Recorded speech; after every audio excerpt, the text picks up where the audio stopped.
Bokulikayo mu awards. Nvuddeyo. Zibadde za kabi, abakyali bange abamu bafunye awards, abalala tebafunye. So bani bolumiddwako abatafunye ng'olaba basaanidde? Nze ndi muwagizi wa music. So mpagira abasinga. Naye naddala abatubeeramu ababeera mu bantu ba bulijjo. We come out here to support especially abo ababeeramu abateera biddewa gye bavudde. Galaxy emanyikiddwa mu kuba music n'okutumbula upcoming n'efuula abayimbi ab'enjawulo abakabi ate ng'erina mu constituency yange. So ngigoberera naye ne music gwe bakuba ne awards ze bagaba okubabeeramu naye ekisingira ddala ng'omubaka omuvubuka ategeera ekigenda mu maaso ate naye avudde mu ghetto. So mba nina okubeeramu naddala bakyali bange awo okujja okubawagira n'okulaba music gwe tugoberera on a daily basis. Tujja kuba tulimba bwe tugamba nti tetuwagira bayimbi oba tetubalaba. Kuba wabeera naye n'omukyala mubeera mu buyimba bwa mukwano? Tubeera buyimba bwa mukwano pwapwa tweweereza. Naye ako kafunye award? Kafunye award endala era nga bazikwasaganyiza. Tulina obuyimba bw'omukwano bungi. Omanyi mukazi wange alinamu ku mubiri biki nalinda dde kiwalanga gwera nakenkufunye bwe nabatidde.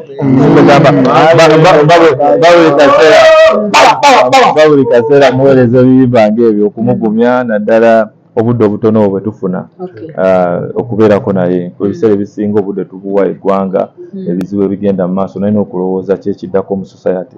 So w'ofunye obudde ekintu ky'oyinza okugumyamu omukyala wo oyinza omuweereza akayimba akawoomu ng'ako oba n'omugumya n'ategeera nti omulimu. Olina w'ogambidde nti olina abatafunye boolaba ababadde basanidde, olaba ani atafunye ng'asaanidde ofuna award? No, of course, music, it's about competition. Good music, you will be recognized. Buli omu alina engeri gy'alabamu n'engeri gya awardingamu ensonga ze. So Galaxy bo balina criteria zaabwe. So we believe strongly nti abo be bawadde bo mu judgment yaabwe yennungi naye tusuubira era bangi nnyo bajja kwongera okufuna awards nga zino. Kizzaamu amaanyi okuva mu baddemu.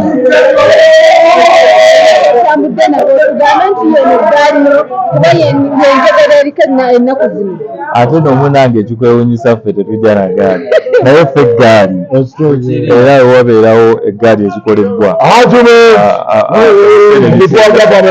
ebiseera ebisinga ffe we have come from the ghetto. We are the power from the ghetto. We are people power. Bwe tugamba nti tusalawo okugjayo ghetto yonna gy'ebeeri ejjewe mu kifo ekyo eba esobola. It's only that bannaffe tulina okulaba nga babeera more organized, obutalwana obutakootana mu bawagizi, okulaba nti babeera disciplined okuba nti tebeesuula mu misango. Naye otherwise ensonga y'eggaali takimanyi ffe kati wojja wano era ndabye abagenyi mu constituency yange nga balowooza balina amagaali. Tugamba tusirisizza tusazeewo busaze tujja nazo because we want to create a society erimu law and order. And if the music industry is to develop beetaaga okuba united okusobola striking beyond Ugandan borders. Olabye eggaali ya Alien Skin ne Fik Gaza ne basooka beeyuzaayuzaamu awo okyogerako ki ekyo? Nze nno ndowooza okweyuzaamu tebalina kweyuzaamu nga bwe ngambye nti industry erina okuba balina okuyunitinga.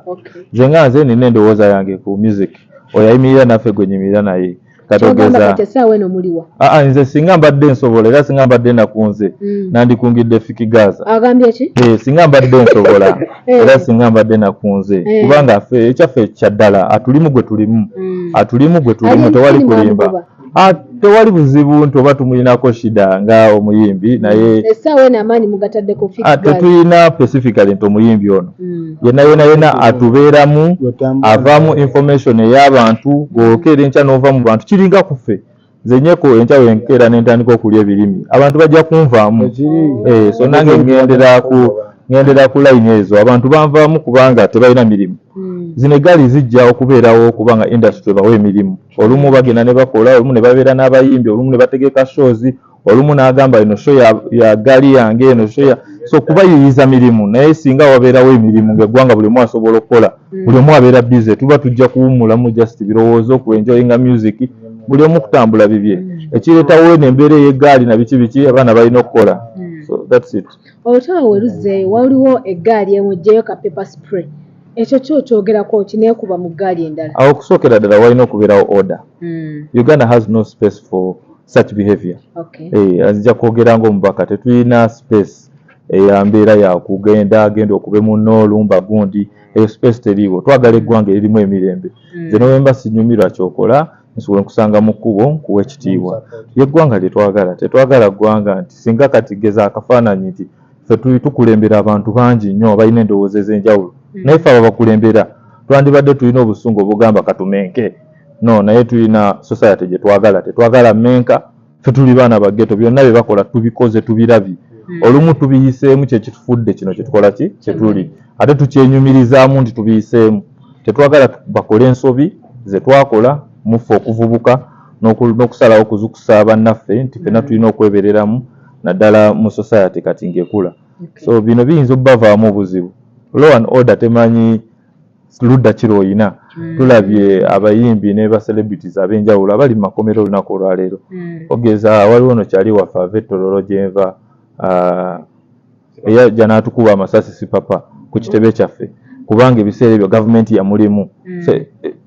Law and order etteeka limala ne likukwata ne wayitawo emyaka 2 ne wayitawo mwaka gumu lisobola okukaba. Naye ate munnange ekikwewunyisa ate kati ffe si papa tumwogerera n'omwogerera afuna obwenkanya ayinza okuvaayo eyo gy'avudde nga afunyeyo nga yeeterezezza nga yeekubye emitima naye waliwo abamukozesa okubehavinga bwe batyo ate nga bo bali bweru. So tukolesa abaana abavubuka baffe nsobi tetubakozesa nsobi ate ne tumala ne tubalekayo zisobola obbakwatirayo kubanga etteeka terimanyi nze wenkola omusango bajja kunkaba Ghetto yitu wakola omusango bajja mukaba oli wakola omusango nga ali kuba gaali yoli bajja mukaba etteeka we liri lisobola oku ayoninga out society nebeera erina law and order. Akasembayo eri abalunzi bo n'eggaali.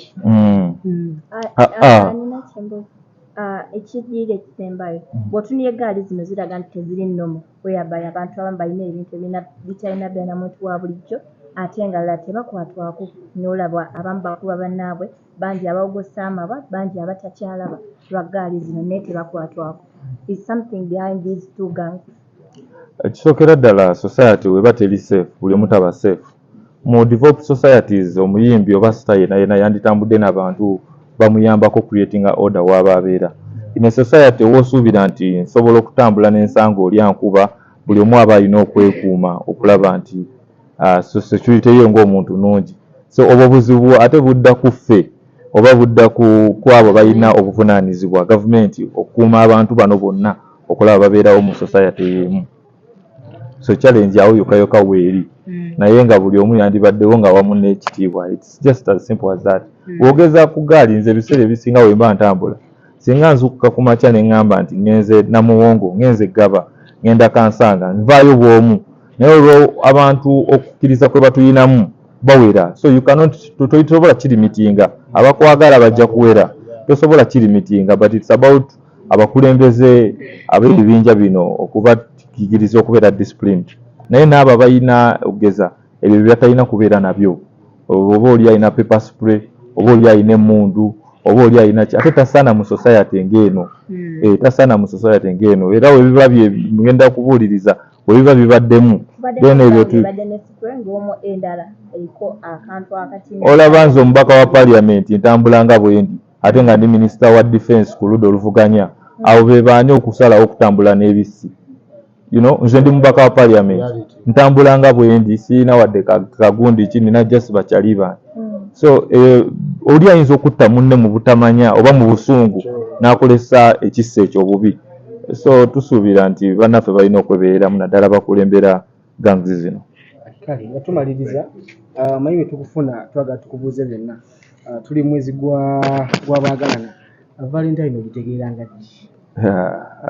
Nze ndi muntu wa mukwano njagala nnyo abantu bange njagala nnyo mukyala wange njagala nnyo bannamawulire ekyo olaba era nawe nabikola abantu basikasikamu ku muguwa awo ndi muntu wa mukwano njagala buli omu. Valentine ekisookera ddala nze kyensooka okukola ng'omuntu nsooka n'empereza abazadde abanzaala kubanga nsuubira ye first priority nembako kembaweereza newe guba mudda nemugamba mukadde wange maama taata kubanga baba bakyaliwo nemba celebratinga ku Valentine. obudde we bujja era ne ŋŋendako Valentine ewedde nagispendinga n'abakyala ab'omu katale naddala ba single mothers okubalaga omukwano nti wadde wafiirwa bbaawo oba wadde bbaawo yakuleka there is somebody who loves you and who can give you that care. So that is how I spent it this Valentine.